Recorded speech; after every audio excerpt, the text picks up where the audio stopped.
इस बुलेटिन के प्रायोजक हैं योगमणि इंस्टीट्यूट ऑफ नर्सिंग। उपनगरीय क्षेत्र गढ़ा अंतर्गत देवताल के बेदी नगर इलाके में देह व्यापार का अड्डा संचालित हो रहा था। पुलिस ने सूचना मिलने के साथ ही एक जवान को ग्राहक बनाकर वहां भेजा।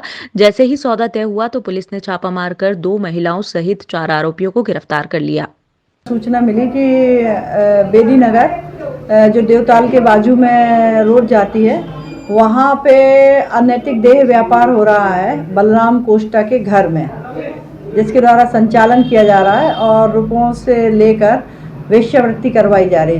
जो मुखबिर की सूचना को विधिवत इंदराज करके रेड कार्रवाई सीएसपी गढ़ा के नेतृत्व में की गई और 2 व्यक्ति और 2 महिलाएं संदिग्ध एवं आपत्तिजनक अवस्था में मिली, जिन्हें तनपोशी का समय दिया गया। बाद विधिवत मौके से पंचनामा एवं तलाशी और जब्ती की कार्रवाई कर उनको गिरफ्तार किया गया। जबलपुर में आरमोरी शाखा में आर्म्स के रखरखाव, साफ सफाई एवं स्टोर शाखा में बलवा ड्रिल सामग्री, डीएफएमडी, एचएचएमडी के रखरखाव का निरीक्षण करते हुए आर्म्स की नियमानुसार साफ सफाई होती रहे एवं ड्रोन कैमरा तथा डीएफएमडी, एचएचएमडी चालू एवं रिचार्ज हालत में हो। रक्षित निरीक्षक श्री सौरभ तिवारी को निर्देशित किया। तत्पश्चात अपने वाहन शाखा में खड़े वाहनों का भी निरीक्षण करते हुए वाहनों के पीए एवं सायरन सिस्टम चालू हालत में है कि नहीं को चेक किया। प्रत्यक्षदर्शियों ने बताया कि एक बाइक सवार इस हादसे में घायल हुआ है, जिसे उपचार के लिए मेट्रो अस्पताल भेजा गया है। 2 अन्य लोगों को मामूली चोट आई है। जबलपुर ट्रांसपोर्ट सर्विस लिमिटेड के सीईओ सचिन विश्वकर्मा ने बताया कि बस क्रमांक MP20 PA 0764 का चालान हरदेव पाल सिंह की हृदय गति रुकने की वजह से हादसा हुआ। ये मेट्रो वाला आया अचानक, उसको मारते हुए सीधा एक गाड़ी कार भी खड़ी रही आगे, जिसमें मेट्रो वाले ने मेरे को आगे से पूरा मारा। मेरी गाड़ी आगे आई, कार वाले से और भिड़ी। दमोह नाका में मेट्रो बस चालक ने एक कार को टक्कर मारा और कार की वजह से मोटरसाइकिल में टक्कर लगी, जिससे मोटरसाइकिल चालक घायल हो गया, जिसके पैर में चोट है। उसको तत्काल पुलिस पहुंच के मेट्रो हॉस्पिटल शिफ्ट कर दी है। घायल की हालत खतरे से बाहर है और मेट्रो के संबंध में कार्रवाई की जा रही है। जबलपुर नगर निगम में सत्ता पक्ष और विपक्ष में तकरार को लेकर तकरार की स्थिति निर्मित हो गई। पंडित लोकनाथ संस्कृत महाविद्यालय में महापौर जगत बहादुर सिंह अन्नू, क्षेत्रीय विधायक विनय सक्सेना, MIC सदस्य सहित नगर पंडित महासभा के साथ परिसर में भूमि पूजन एवं सम्मान समारोह में पहुंचे थे। आयोजन में भाजपा पार्षदों सहित अन्य जनप्रतिनिधियों को बुलाया गया था, परंतु मौके पर पहुंचे भाजपा नेताओं ने विरोध करना शुरू कर दिया, जिससे हंगामे की स्थिति निर्मित हो गई। हंगामे की खबर पर यहां सुबह से ही भारी पुलिस बल तैनात था। विवाद किसी बात का नहीं था, एक बात का कंफ्यूजन था कि एक बार पहले भी भूमि पूजन हो चुका है तो दोबारा क्यों हो रहा है, श्रेय की राजनीति, ऐसा कुछ लोगों के मन में था। परंतु जो सब हम लोग रजिस्टर्ड लोग हैं, सब हम लोग से सब आपस में बातचीतें हुई, प्रशासन ने भी उसमें बातचीतें करी, तो अंततः ये हुआ कि पुराना जो भूमि पूजन था, टेंडर था, वो निरस्त हो चुका था।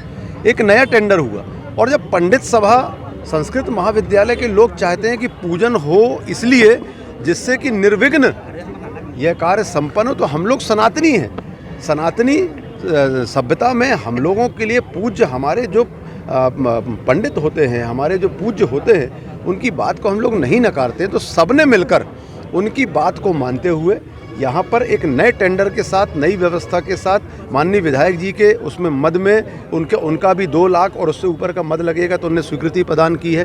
विधायक जी के मद के साथ जो पहले नहीं था, ये सब मिला जुला कर एक नए परिवेश में कांग्रेस और भारतीय जनता पार्टी के सभी नेताओं की उपस्थिति में आज यहाँ पर निर्विघ्न शानदार पूजन हुआ और इसी तरीके से गुणवत्तापूर्वक शानदार समय पर यह बिल्डिंग भी पूर्ण होगी। सर्वप्रथम तो बड़े हम लोग नगर पंडित सभा और जो संस्कार संस्कृति की रक्षा करने वाले लोग हैं, इन सब के लिए बड़े गौरव की बात है कि विगत जो 2017 से इस संस्कृत महाविद्यालय का निर्माण कार्य रुका था, आज पुनः पूर्व जनप्रतिनिधि और वर्तमान जनप्रतिनिधियों के सहयोग से और समस्त यहाँ के जो श्रद्धालु लोग हैं, गणमान्य नागरिक हैं, सब लोगों के सहयोग से ये कार्य पुनः शुभारंभ हुआ। इसके लिए हम नगर पंडित सभा के महामंत्री के रूप में समस्त लोगों को हृदय से आभार व्यक्त करते हैं, धन्यवाद देते हैं और ये अपेक्षा करते हैं कि जिस प्रकार से ये कार्य हमारा शुभारंभ हुआ आज, तो पुनः इसमें गति मिले और इस कार्य को कभी भी अब ये रुके ना, अपनी पूर्णता के बाद ही ये कार्य में विराम लगे, ऐसी हमारी अपेक्षा है। Yogmani institute of nursing, Jamdar hospital, Jabalpur. Nursing के क्षेत्र में करियर बनाने का सुनहरा अवसर। प्रवेश प्रारंभ BSc nursing, post basic BSc nursing, GNM. पता 198/2 Ragwa, ward number 72, Arihant warehouse के पीछे, पाटन बाईपास चौक के पास, जबलपुर। प्रवीण की शिकायत पर पुलिस ने मोहित राय के खिलाफ 30 नवंबर 2020 को धोखाधड़ी समेत अन्य धाराओं के तहत प्रकरण दर्ज किया। उसने ऐसी ही वारदातें माधोताल और गढ़ा में भी की।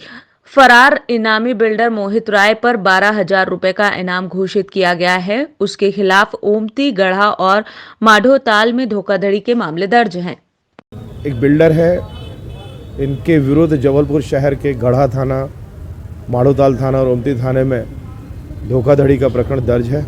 काफ़ी समय से ये फरार चल रहे हैं। इनके ऊपर माननीय पुलिस अधीक्षक महोदय के द्वारा लगभग 7,000 और एक में 5,000 का इनाम घोषित किया है। टोटल 12,000 रुपये का इनके ऊपर इनाम घोषित है इनकी गिरफ्तारी के लिए, और इनकी गिरफ्तारी के प्रयास, हर संभव प्रयास किए जा रहे हैं।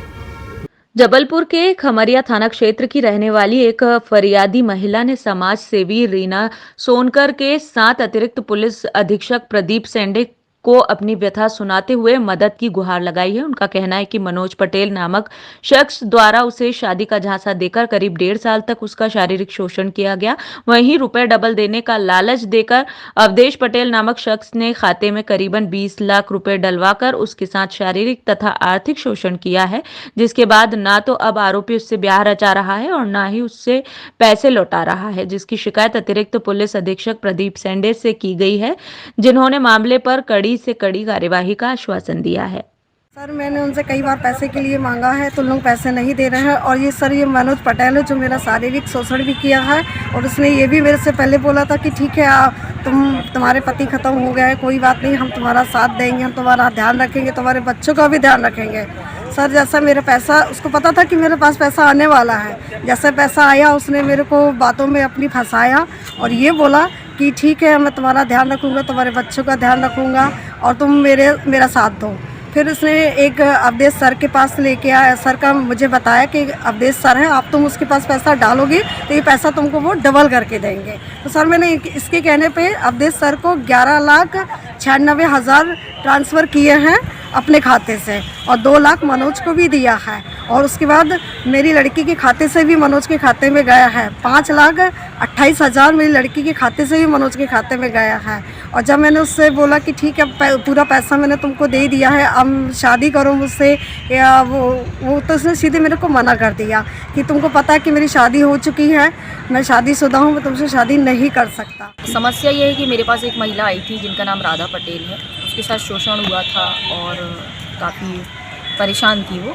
तो खमरिया थाने वो गई थी, लेकिन शायद वो वहाँ नहीं पहुँच पाई, तो हम उनको एसपी कार्यालय लेके आए, एडिशनल साहब से मिलवाया, तो उन्होंने आश्वासन दिया है कि इसमें कड़ी से कड़ी कार्रवाई होगी। जबलपुर में अपराधियों की धरपकड़ के लिए पुलिस द्वारा कॉम्बिन गश्त की गई, जिसमें कई मामलों में लिप्त अपराधियों को गिरफ्तार किया गया और कईयों को नोटिस जारी किया गया। गढ़ा थाना प्रभारी राकेश तिवारी ने बताया कि कॉम्बिन गश्त के दौरान पुलिस की टीम बनाकर क्षेत्र में भेजी और तकरीबन आधा सैकड़ा आरोपियों को नोटिस और समन जारी किए गए, जिसमें 9 स्थायी, 13 गिरफ्तारी, 15 जमानती वारंट, 10 को समन और 5 को नोटिस जारी किए गए हैं। आरोपियों के घरों पर दबिश देकर उन्हें पकड़ा जा रहा है। कल रात को पूरे जबलपुर शहर में कॉम्बिंग गश्त की गई थी, जिसमें वारंटियों को और जो फरार अपराधियों को तलाश करना, ढूंढना था। तो थाना गढ़ा में 3 टीमें बनाई गई थी, एक उप निरीक्षक प्रशांत शुक्ला के साथ में, एक उप निरीक्षक कोमल बागरी साहब के साथ में और एएसआई बंसल के साथ में। तो कुल मिला के थाना गढ़ा में 9 स्थायी वारंट, 13 गिरफ्तारी वारंट और 15 जमानती वारंट, 10 सम्मन्स और 5 अपराधियों को नोटिस दिए गए थे।